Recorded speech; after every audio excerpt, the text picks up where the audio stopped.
Yo, I didn't think I'd be making this video like this early. I thought at the absolute earliest this video would be made in like December or something. But yeah, we hit 10,000 subs in like a month, bro. And first of all, bro, I can't express just how like grateful I am for y'all to even like reach an achievement like this so fast. Cause I'm gonna be for real, I really didn't like think I'd make it to 10K at all, let alone this fast. And I wanna like take a moment to just like thank my friends, bro. Like, greatest friends on the planet, like bar none. I really can't even put it into words, like realistically. And greatest supporters on the planet, bro. Like, each and every single one of y'all means so much to me. And I know people say that, but I mean that. And I remember many months ago, well, not many months ago, because it was literally like last month. I remember like a month ago, I told you that if/when I hit 10K, I'd drop a Discord server.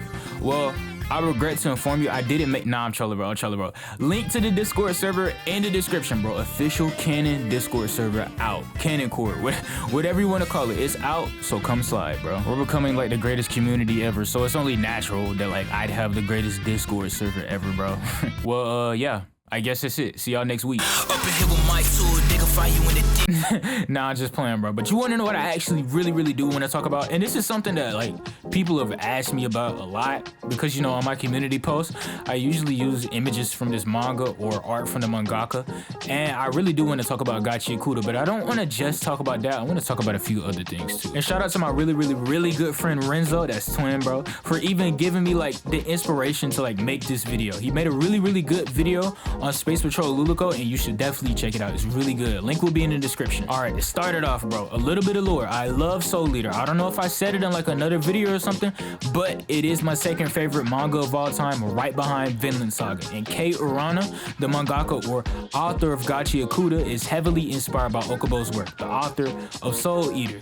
So you can probably see why I initially was like intrigued by this manga in the first place. Now, I was already aware of like Kei Urana because they've been a Twitter artist for like a long time, right? And I guess somewhere down the line they became a full-time like mangaka.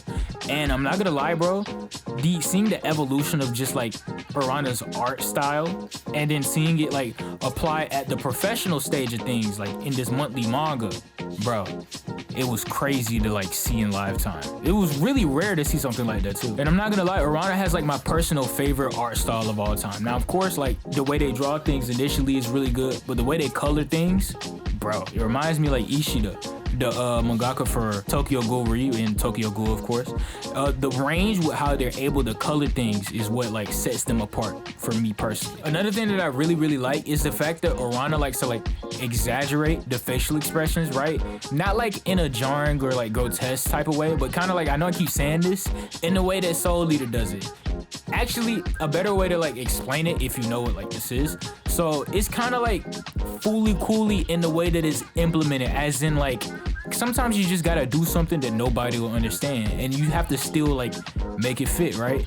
That's what I feel like, that's what I'm drawn to personally. Stuff that's like left field in a sense, but it's still grounded, that nobody will get like on the first go around, but like, I don't know, it'll make sense to you in a really dumb way. And real quick, to not spoil too much and to be pretty vague, because I still want y'all to like read it and get most of the details, right? So our main character, Rudo, loves trash. After all, one man's trash is another man's treasure, right? They were once valuable, so they should be able to find value somewhere else, basically. So there are above ground people, right? And there are like below ground people. Sometimes above ground people just get kicked off and then they fall and they're presumably dead, right? And our main character, Rudo, you know, he finds himself being kicked off, and where does he go? He falls underground. And then he meets a talking skeleton, and then, okay, let me start trolling. And then he meets this mysterious character that ends up being one of my favorite characters, if not like my favorite character personally. But that's all I'm gonna give you, right? It's a canon recommendation. So I know that it was super vague, like more vague than anything, but I really want you to read it, so I'm not gonna go further past that. Just know it is not Undertale. Also, I'm not even finna cap, bro. I'm gonna be so for real. This manga has straight baddies in it. Anyways, bro, moving on to the next topic, because I think that's enough about Gachi Auda. I hope I sold you on it, because it is definitely my favorite new gen, right?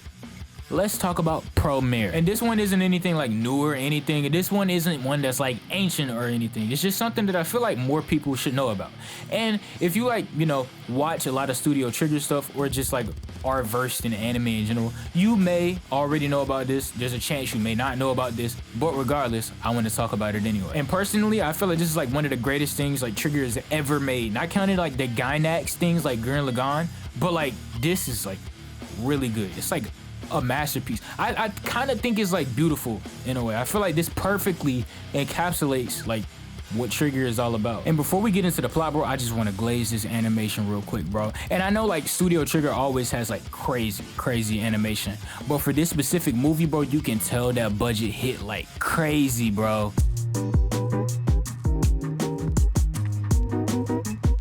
The animation is like on a whole nother level. It's the greatest mech anime that's not a mech anime, and it's probably that great because it's not a mech anime. But it actually is a mech anime, but it's also not a mech anime. I just wanted to say mech anime like 4 times, I'm not gonna lie. I don't know why, it just rolls off the tongue, bro. Yeah, but back on topic. As we know, bro, Studio Trigger is good at these 3 things, right? Stylization, right? Fluidity, and making a simplistic style like really pop. And with this specific anime, the color palette that they choose and how they make it so like vibrant, bright, and loud really just like, I don't know, it just adds a big plus to the animation itself. And they do this like pretty often, but like it's very apparent with this one specifically. The only like glaring thing that you will notice with this anime is who the main character is by like their designs, bro. They leave you like no room to guess, bro. It's like Edge Runners in that sense, bro. You know exactly who the main group is.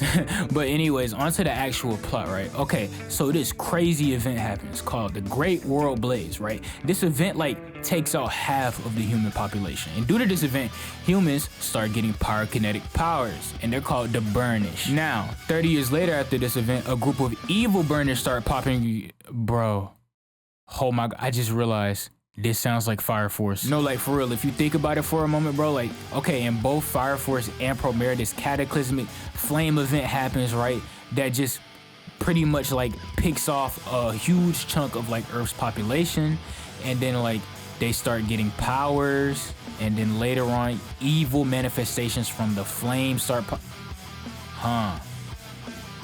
Well, I mean, it's just a parallel. But all similarities aside, right, I think it's like purely a coincidence because I've read all of Fire Force to completion, and I've of course watched Promare, and those concepts are like completely implemented differently. But yeah, go watch Promare for sure. Now, to completely pivot from everything we were just talking about and go to a completely different medium entirely, to the point where this could be an entirely different video itself because I yap way too much for my own good, I want to talk about something that I didn't even like think to cover, right? And it's kind of dumb of me to not really cover this, but in my peak video, right, the most popular one, the one with 200k that you probably all know me for. Oh, by the way, thank you for 200k, crazy, bro. So in the beginning of the video, right, I had gameplay from a game that I really like. It's an indie game, right? It's called Hyper Light Drifter, and to be honest, it kind of slipped my mind to even like mention it, but a lot of people were asking me about it, so I'm gonna sell you in the game real quick. And for starters, if you like crosscode, right, I feel like you'll like this game. It's not nearly as like expansive as crosscode, but it is a top-down Metroidvania, and the combat is really good. So, and though in that like vein, it's kind of similar at its core. The dungeons aren't like nearly as intricate as Crosscode's dungeons, but where I do feel like the game like really shines is this combat and its subtle storytelling. And before we get into like any of the other key elements in this combat, I want to talk about this one specific thing, bro. Chain dashing. So one of the core mechanics in this game is the dash that the Drifter has. Now at its base, you can only do it like twice, I believe, but when you upgrade it and make it better, you can really dash infinitely, but it's a little bit hard to get the timing down, which is why there's like a training mode for it. And when you do get that timing down to dash infinitely and chain them together, you have a technique that you can call chain dashing. Now for the basic bones of the combat of this game, the Drifter has a blaster that he uses and a blade that he uses. And of course you can like use the dash to just basically dodge enemy attacks, whether it be a boss fight or whatever, so you can get your hits in. But why settle for that when you can use your chain dashing technique at its absolute peak and just speed blitz the boss without getting hit like you're in an anime or something. Now, chain dashing wasn't put into the game by accident or anything. It was made with intent, which is why the skill tree is like decently expansive, right? And it complements the tech. Now, one thing that I actually love about this game, and it's my favorite part about it, right?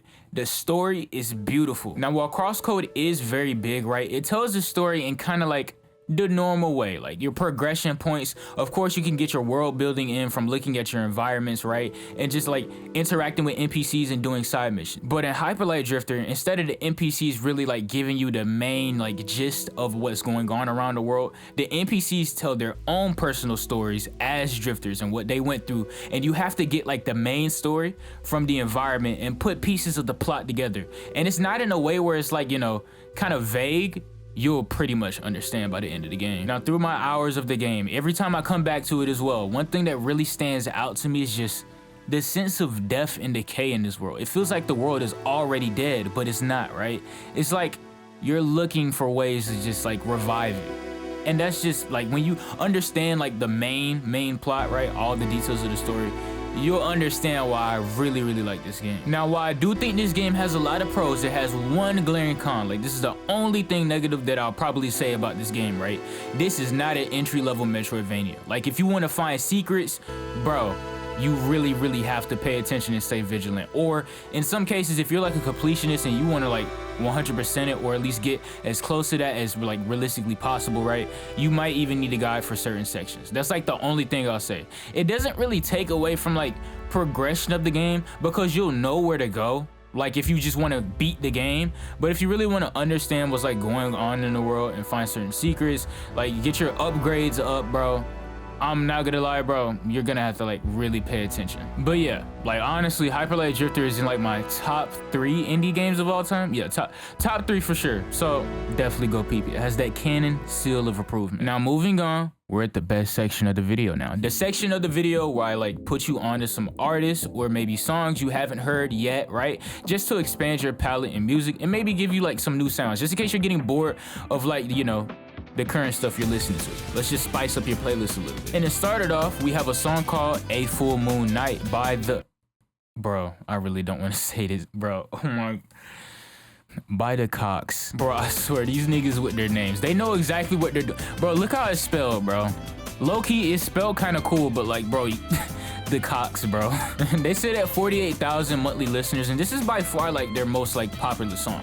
But I think the whole album is actually pretty good. All jokes aside though, this song is like amazing, bro. Like it's weird because it's like 2 changes away from like being a crazy EDM song, but it is 100% like a low-key like rock song. The way the strings sound on this song, like the way they mix them, oh my god, it's almost like otherworldly, right? And the vocals sound great too. They lay perfectly on the beat to give it that like mellow vibe. It's like really a song you listen to while you're like driving late at night. And then this crazy guitar break just comes out of nowhere, bro. Like, yeah, this song is 100% certified. And for our next artist, this is one that I've really come to like lately, bro. Ramzoid. This dude, I'm not gonna lie, bro, like low-key, I'm not gonna say too much, but like low-key a genius. He self-produces, he writes all of his stuff, he mixes and masters his own stuff, and he even edits and like directs his own music videos. And he's also a YouTuber / streamer on top of all of that. Like, bro, shout out to my twin 6-star for putting me onto him, bro. It's kind of crazy. Like the way he mixes his vocals is kind of insane. Like his grasp mechanically on like music is really insane, bro. Like you'd think that he's like some industry person, but no, he's just that good. Like of course his songs are like really good, right? But when you take into account that he does all of it by himself, it just elevates it to another level. And for like a basic recommendation, like to at least get into him, right? My recommendation would have to be a song, Your Armor Will Not Protect Me. This is one of those songs where like the 808s don't smack you in the face, but the vocal mixing, right, and the presence of it gives it this feeling of just like elevating it, kind of making it seem louder than it actually is, right? And I feel like this song specifically is just a perfect example of like how good his mixing is. Also, bro, the hook is made of gold. Now for our next recommendation, we have JPEG Mafia. Nah, let me stop playing though. For my next recommendation, bro, I have like my personal favorite guitarist ever, bro. Like bar none, like he's insane.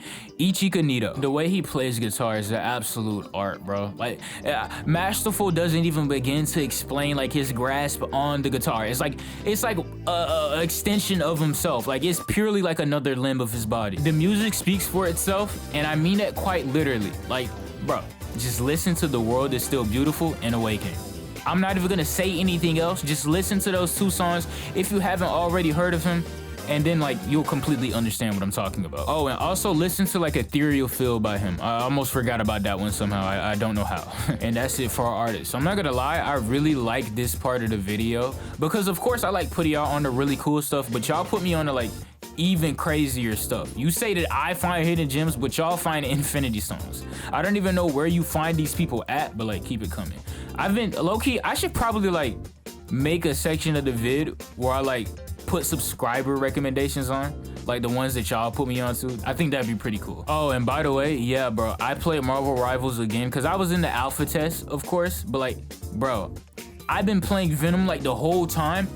I'm not gonna lie, I'm fragging out every single game. Like, bro, I was 6 stacking with the gang, right? And then like we've been on like a crazy like streak, bro. I've been getting like MVP almost every single game. And low-key, I'm gonna glaze this a little bit. We're like the best 6 stack. So like we like go in and we completely like go crazy, right? And then I get MVP that game. I think I dropped 30. And then I find out like after the game, I get like a Twitter DM. And one of my subs was like, were you the Venom that I just went against? But nah, it's crazy though. Like, bro, you can check the stat sheet, bro. My Venom is insane. But yeah, I guess I'll see y'all like in the Discord, bro. Remember, link is in the description. Also, be on the lookout, bro. Bum Squad. This is only part 1 of the journey. Big stuff planned ahead. Don't sleep. Up in here with my tool, they can find you in the ditch, yeah. Straight for high rule, you not from me, you a glitch, yeah. Man of my rules, running with the misfits, yeah. Do not misclick, that's gonna get you hit quick, yeah. Death on death, it's God, ain't no variation, it's Lord X Lord. I keep prepared, I saw an X out of Claude. My name Lucy, when I talk, you know.